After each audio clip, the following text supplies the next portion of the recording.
It's mid-September, and the ingenious monorail wine train, called a trenino, carries workers high above the villages, where small family vineyards are tended with knowing care. The Cinque Terre takes pride in its white wine. Traditional farming techniques are complemented with modern know-how. This device measures the sugar content of the grapes to help determine the best time for harvesting. No, 27. But ancient Roman methods still work. These hillsides have been terraced for centuries.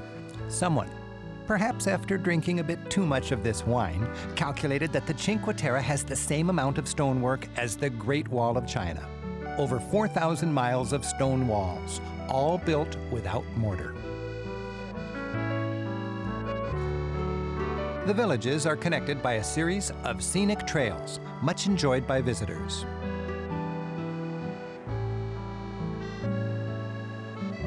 From Vernazza, the trail leads dramatically along the coast and through vineyards to Corniglia, the town most dominated by winemaking.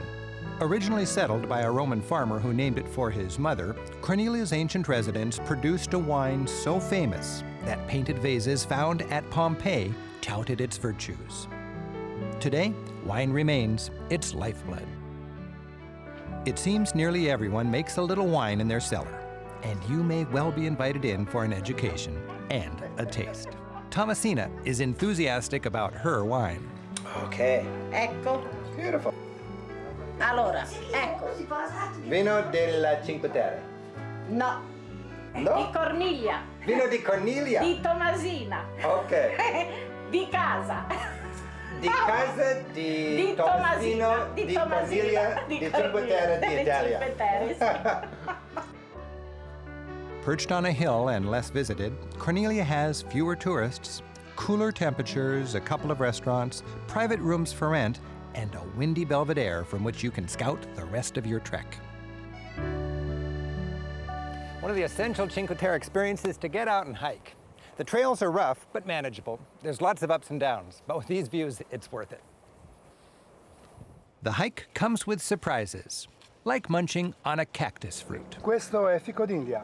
Sì. Vedi, è tipico locale di questa stagione qui, in settembre sono buoni per mangiare. Possiamo aprire e provare se vuoi, vedi? Ecco, prova un po'. Mangiare, eh? Questo sì, è tutto buono. Questo è vero tipico fico d'India di Cinque Terre. It's dolce. Sì. Don't try this without help, but if you know how to peel the fichi di India, delizioso. Anch'io. Salute. Salute. Grazie. Ciao. Ciao. Ciao. There's one main path, so you won't get lost. Now that the area's been made a national park, you'll pay a nominal admission fee and enjoy better maintained trails and a more pristine countryside. Whether strolling through shady olive groves, enjoying wide open vistas, or pausing for a little cliff diving,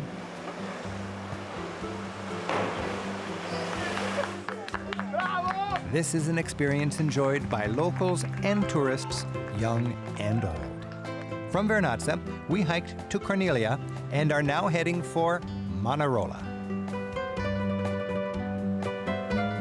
Manarola is tiny and picturesque, a tumble of buildings filling its ravine above a dramatic harbor. Cliff diving for beginners is popular here. Manarola is connected to the next town by the Via dell'Amore, or Walkway of Love. It's the easiest stretch of the hike and a good place from which to savor your own private piece of Mediterranean coastline. Enjoying this stroll, it's easy to imagine why so many artists and romantics are drawn to this region.